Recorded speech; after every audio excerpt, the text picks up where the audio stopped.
Assalamualaikum warahmatullahi wabarakatuh. Perkenalkan, kami dari kelompok 2 izin mempresentasikan makalah kami yang berjudul Analisis Diagnosis Lingkungan Eksternal Makro.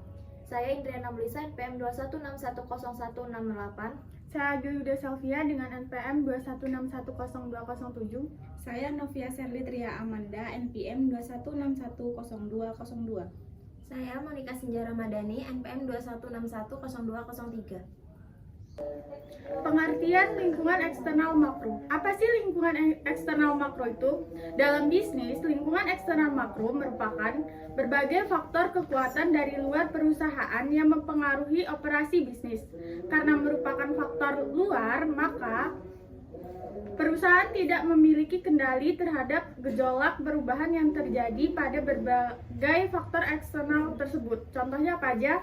Dari politik, ekonomi, sosial budaya, teknologi, hingga hukum. Sifat dan pengaruh lingkungan eksternal makro. Berbagai faktor yang terdapat dalam lingkungan eksternal makro memberikan dampak yang bermacam-macam dalam bisnis. Secara umum, faktor eksternal tersebut dapat mempengaruhi keputusan, tingkat keuntungan, dan fungsi perusahaan. Karena bersifat dinamis dan perubahannya tidak bisa ditebak, maka setiap pelaku bisnis harus dapat peka membaca situasi lingkungan eksternal yang sedang terjadi. Yang ketiga, cara beradaptasi dengan lingkungan eksternal makro. Mengidentifikasi faktor-faktor eksternal yang sering mengalami perubahan dan ketidakpastian. 2. Menentukan tren dari masing-masing faktor dengan membaca apakah pergerakan faktor eksternal menuju ke arah yang menguntungkan atau justru merugikan. Yang ketiga, kelompokkan faktor-faktor ke dalam kategori peluang dan ancaman. Yang keempat, melakukan evaluasi setiap peluang dan ancaman terhadap kinerja perusahaan. Dan yang terakhir, identifikasi juga kemungkinan masalah yang dapat terjadi dan buat rencana solusi yang bisa dilakukan. Yang D, analisis lingkungan eksternal makro. Yang pertama, analisis peluang. Analisis peluang mengidentifikasi kesenjangan antara tuntutan pasar dan apa yang saat ini tersedia. Hal ini juga dapat dipakai untuk menganalisis potensi perubahan pasar yang dapat meningkatkan prospek untuk layanan atau produk. Mode 5 kekuatan Porter tentang analisis kompetitif adalah pendekatan yang digunakan secara luas untuk mengembangkan strategi di banyak industri. Porter menyarankan bahwa peluang dan ancaman dapat diidentifikasi dengan 5 karakteristik dasar. Yang pertama ada persaingan antar perusahaan saingan, yang kedua ada potensi masuknya pesaing baru, yang ketiga ada potensi pengembangan produk-produk pengganti, yang keempat ada daya tawar pemasok, yang kelima ada daya tawar konsumen. Tiga langkah berikut untuk menggunakan model 5 kekuatan Porter dapat menunjukkan bagaimana persaingan di suatu industri tertentu sedemikian rupa sehingga perusahaan dapat memperoleh laba yang masuk akal. Yang pertama ada identifikasi berbagai aspek atau elemen yang penting. Yang kedua ada evaluasi seberapa kuat dan penting setiap elemen tersebut bagi perusahaan. Yang ketiga ada putuskan apa kekuatan kolektif dari elemen-elemen tersebut. E. Proses diagnosis lingkungan. Proses diagnosis pada prinsipnya adalah merupakan kelanjutan tindakan dalam proses analisis.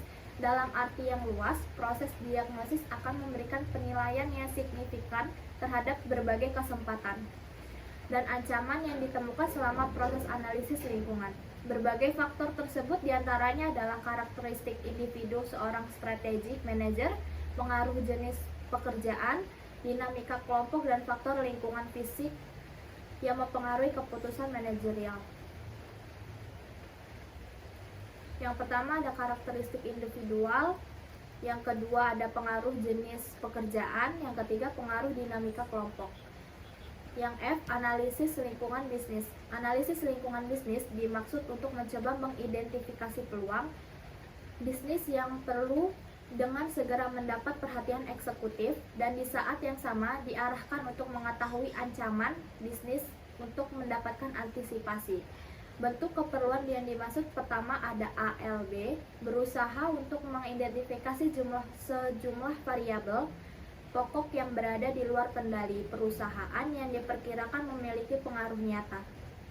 Dengan demikian, ALB hanya berusaha mengumpulkan dan menganalisis sejumlah variabel secara terbatas. ALB hendaknya tidak sampai terjerumus untuk berusaha menganalisis sebanyak mungkin variabel. ALB terdiri dari dua komponen pokok, yaitu yang pertama ada analisis lingkungan makro dan lingkungan industri. Jenis lingkungan yang disebut pertama terdiri dari lingkungan ekonomi, teknologi, politik, termasuk pemerintah, hukum sosial, dan penduduk. Ilusi kepastian dan proyeksi lingkungan bisnis. Lingkungan persaingan juga telah berada pada tingkatan yang hyper.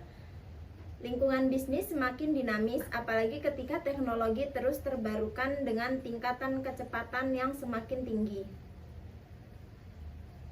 Oleh karena itu, tidak mengherankan jika kemudian ada yang mengatakan bahwa memaksakan untuk mendapatkan kepastian peramalan dan pengendalian depan justru menjadi sebab terpuruknya perencanaan strategis.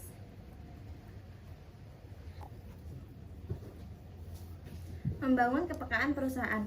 Secara kelembagaan dapat dikatakan bahwa perusahaan yang dikelolanya tidak cukup memiliki kepekaan dalam mendeteksi gejala perubahan yang terjadi pada lingkungan bisnis, di mana perusahaan beroperasi. Yang demikian dapat terjadi karena memang pemilik perusahaan tidak memiliki kompetensi kepekaan atau karena memang demikian kecilnya sinyal yang diberikan oleh lingkungan bisnisnya. Apalagi sinyal perubahan yang datang masih berada pada dataran pinggiran. Lingkungan bisnis manajemen diharapkan memiliki tingkat kepekaan yang pas, tidak memiliki jarak dengan intensitas perubahan lingkungan bisnis. J. Pendekatan dan metode analisis. Tersedia 3 pendekatan pokok yang dapat digunakan untuk melakukan analisis lingkungan makro. Yang pertama, pendekatan reguler. Pada dasarnya adalah pendekatan dadakan. Analisis lingkungan makro hanya dibuat ketika ada peristiwa tertentu yang diperkirakan mempengaruhi prospek perusahaan. Yang kedua, pendekatan reguler. Berusaha secara periode memperbaharui dan melengkapi sejumlah variabel dan lingkungan makro secara selektif, dipilih beberapa variabel yang dianggap relevan dan signifikan. Pendekatan ini menjadi perusahaan secara berkala memperoleh informasi baru pada pokok-pokok persoalan tertentu. Oleh karena itu, manajemen dapat menyiapkan antisipasi bisnis secara reguler. Yang ketiga, pendekatan kontinu. Berusaha secara ajak menganalisis sejumlah banyak variabel dari lingkungan makro yang digunakan sebagai masukan penyusunan perencanaan korporat. Selanjutnya, manajemen tidak memiliki kendali terhadap lingkungan makro. Oleh karena itu, manajemen biasanya hanya mampu memberikan sikap reaktif, menunggu, dan kemudian memberi tanggapan, sekalipun tidak tertutup sama sekali. Amat sulit bagi manajemen mengambil sikap proaktif. Detail dari beberapa kemungkinan pilihan antisipasi strategi dijelaskan sebagai berikut. Yang pertama, manajemen dapat memilih strategi oposisi. Yang kedua, manajemen juga dapat memilih strategi adaptasi. Yang ketiga, manajemen dapat memilih strategi ofensif. Yang keempat, manajemen dapat memilih strategi rekayasa. Selanjutnya, studi kasus Samsung Group. The Samsung Group adalah konglomerat besar di dunia, merupakan bisnis internasional yang terletak di Korea Selatan. Semua kesatuan merek Samsung, termasuk Samsung Electronics, Samsung Heavy Industry, Samsung Chemical, Samsung Financial, Samsung Service, dan Outer. Berikut analisis lingkungan eksternal pada perusahaan Samsung. Yang pertama, industri.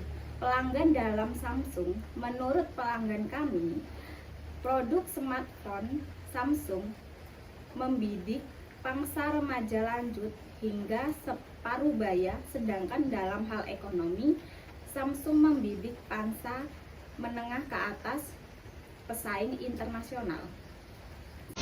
Baru Galaxy A55 5G. Ngegame lancar, win streak terus-terusan. Bisa tahan 2 harian. Feel awesome every day. Sekian presentasi dari kelompok kami. Kami ucapkan terima kasih. Wassalamualaikum warahmatullahi wabarakatuh.